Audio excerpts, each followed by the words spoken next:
城市嘅發展。如果交通運輸系統唔不斷擴展同提升嘅話咧，塞車嘅情況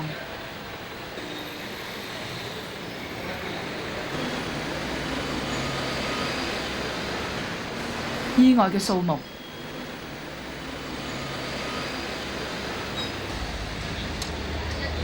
以及空氣污染嘅程度將會越嚟越嚴重。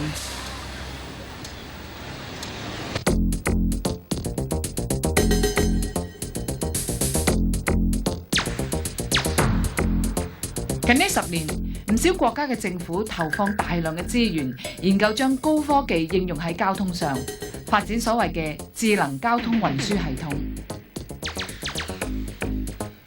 簡單嚟講，就係運用高科技去收集同分析交通數據，從而設計出一啲系統去提高現有交通網絡嘅效率。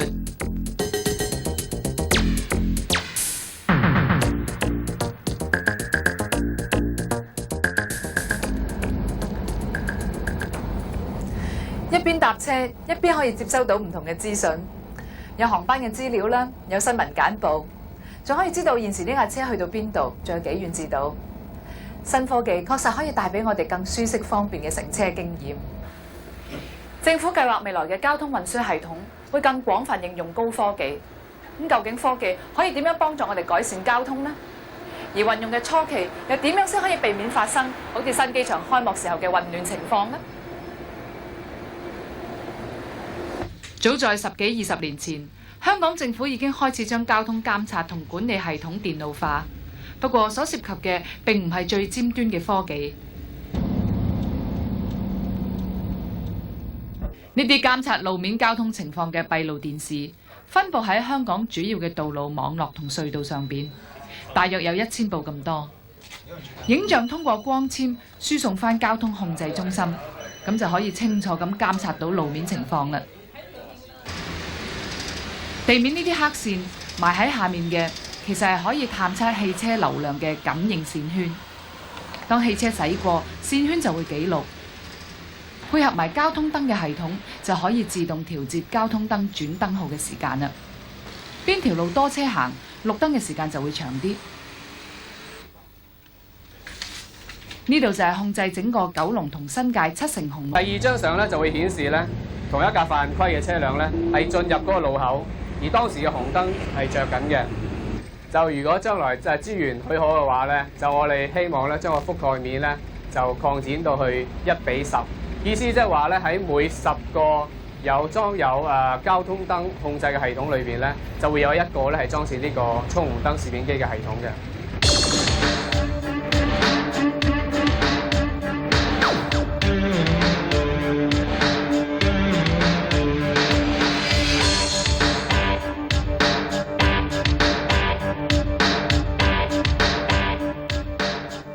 青嶼幹線係現時香港嘅公路當中最密集咁使用電腦系統去管理同監察交通嘅。呢啲可以隨時改變信息嘅電子路牌，使控制中心可以直接發信號俾駕駛者。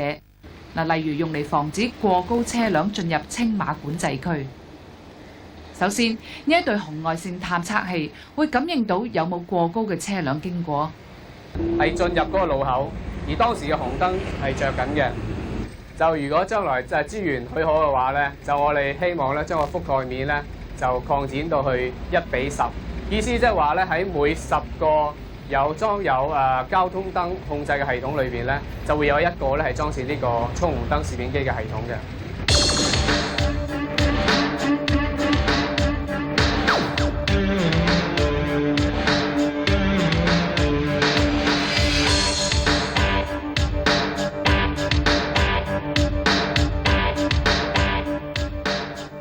青嶼幹線係現時香港嘅公路當中最密集咁使用電腦系統去管理同監察交通嘅。呢啲可以隨時改變信息嘅電子路牌，使控制中心可以直接發信號俾駕駛者。例如用嚟防止過高車輛進入青馬管制區。首先，呢一對紅外線探測器會感應到有冇過高嘅車輛經過，咁當一架超高嘅車經過咧，佢就會遮咗一對紅外線，咁咧就會有個信號咧就翻去我哋嘅控制中心。地下個線圈最主要目的咧就係咧肯定咧就係有架車嘅經過，就嚟到減省咗一啲錯誤嘅信號啦，例如有雀仔飛過或者呢啲紙張啊飄過啦。控制中心接到過高車輛經過嘅信號，電腦系統就會自動運作啦。個電腦咧建議我哋咧第一步咧就首先咧就係斬晒黃燈啦，就將個速度牌咧就轉做一個有潛在危險嘅交通標誌啦。如果架車唔聽警告繼續前進咧，電腦就會繼續運作啦。準備停車啦，先出準備停車嘅警告，再出停車嘅警告，一直到截停咗犯規嘅車輛為止嘅。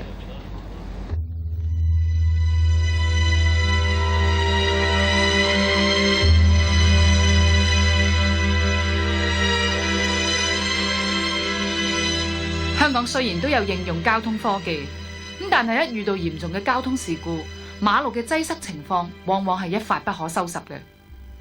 95年，屯門公路因為要局部封閉嚟做斜坡鞏固工程，當時引起交通大混亂。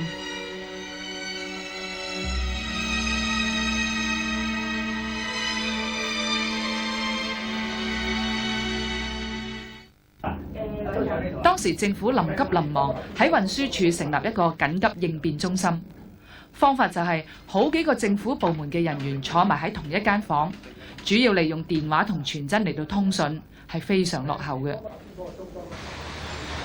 其實現時香港嘅交通運輸系統最缺乏嘅並唔係科技，而係中央嘅統籌以及一盤長遠嘅計劃。現時全香港總共有10幾個交通控制中心，分佈喺唔同嘅區域。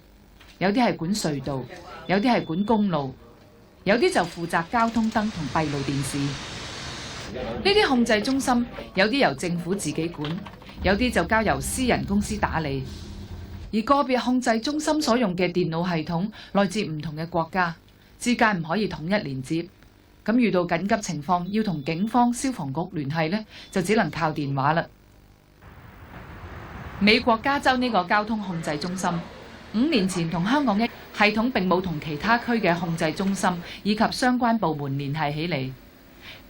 呢度嘅主管話，過往一有緊急事故發生，就好似打仗咁啦。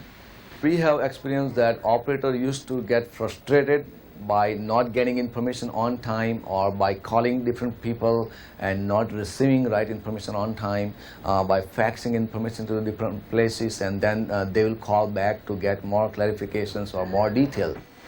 93年起，佢哋革新整個系統，呢一組組嘅電腦而家可以接收同處理其他區域嘅交通資訊。遇到有意外發生，控制員由於可以響同一部電腦掌握到各方面嘅資訊，應變時間就節省咗一半啦。嗱，有朝一日返工前上網睇交通，可能就成為我哋生活習慣嘅一部分。美國一直都帶領住新科技嘅發展，尤其是呢5年，主要城市嘅州政府都撥好多錢去發展智能交通運輸系統，更加被列為一個示範城市。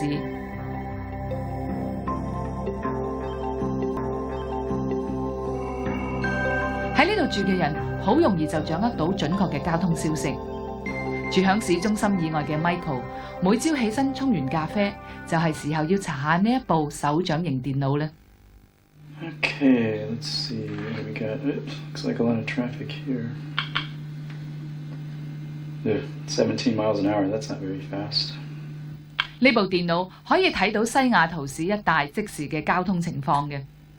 Here's Seattle. We're currently right about here, and what I need to do is get down here to downtown. And so my choices are whether to take the freeway and drive or take the bus. 白色嘅小方格代表交通暢順，黑色嘅小方格就代表車輛行得好慢。6, 13, 6 again. So there's something, either an accident or people have slowed down for something. There's just a lot of congestion. So if I'm going to drive, it means I'm going to be sitting in traffic a lot. Michael 呢一朝決定搭巴士，因為有巴士專線可以避過塞車。不過佢仍然要開車去就近嘅巴士站停車場嘅。尋差唔多時候要出門口啦 ，Michael 仲可以睇翻個交通台，即時路面情況同公路嘅時速係一目了然嘅。It's very helpful with the video because I get an image of what's happening. 如果有日起身發覺冇晒呢啲資訊 ，Michael 會點呢？ Oh, I would definitely be in a panic if I didn't have all this information available because I would just be guessing. And then if I make the wrong choice, then that means I'll probably have to spend more time in traffic.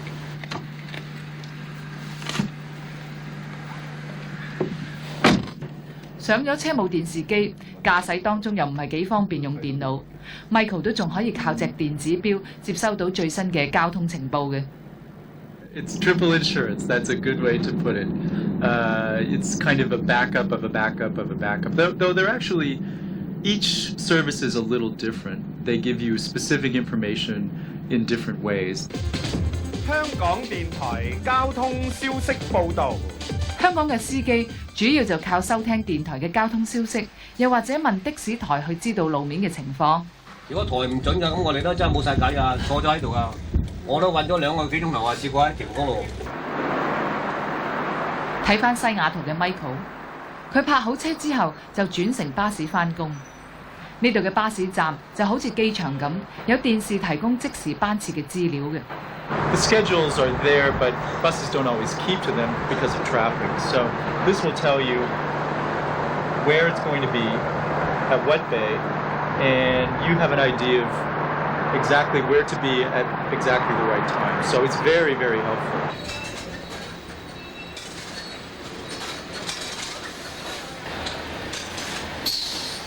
有啲顯示好啲啊，係啊。咁即係起碼知道時間，即係如果搭唔到呢班，可以轉到第二班咯。咁可以轉第二架車啊嘛，唔使淨係搭一架車啊嘛。有好多位啊嘛。香港有90%人都係搭巴士嘅，巴士站比西雅圖係繁忙得多，仲未有先進嘅系統去疏導人群。巴士公司就用翻最原始嘅方法啦。喂，109上埋906，你話錢啊，889啊，2個18蚊啦，幾錢啊？快走啊！真係要衝啊！係啊，好啊你嘅小姐。海底隧道口呢種塞車嘅情況日日都發生，有冇諗過交通由暢順變擠塞，個中嘅關係其實係好微妙呢？最近2個德國專家利用電腦模擬計算到，只要喺某啲主要路口加多幾架車，原本暢順嘅路就會變成塞車啦。智能交通運輸系統其中一個目標就係希望喺造成交通擠塞之前做好分流。其中一個方法呢，就係盡早將最準確嘅資訊俾司機，等佢哋唔好駛去會塞車嘅道路上邊。現時香港主要靠電台嚟到發放交通，咁電台又點樣接收到交通嘅情報呢？黃慧蓮係交通報導員，佢嘅消息來源有好多嘅，包括打電話問的士台。我想問下咧，公隧過海龍尾同埋獅隧九龍龍尾，唔該。問警察公共關係科，同時又要留意住無線電台嘅信息。不過各個資料來源不時都有衝突，而且仲未必準確添噃。譬如呢個話東行，嗰個話西行，咁唯有咧就盡量自己再 check 真啲。咁同埋主要來源係警察，咁我咧當然盡量都係信警察。咁但係都再 check 真啲，再問多幾間的士台，咁就穩陣啲。會唔會有時警察嗰度啲消息都會有錯漏咁樣？都會有咁嘅情況，有陣時都會擺烏龍嘅。本來最可靠就係運輸署嘅路面監察系統嘅。但係問題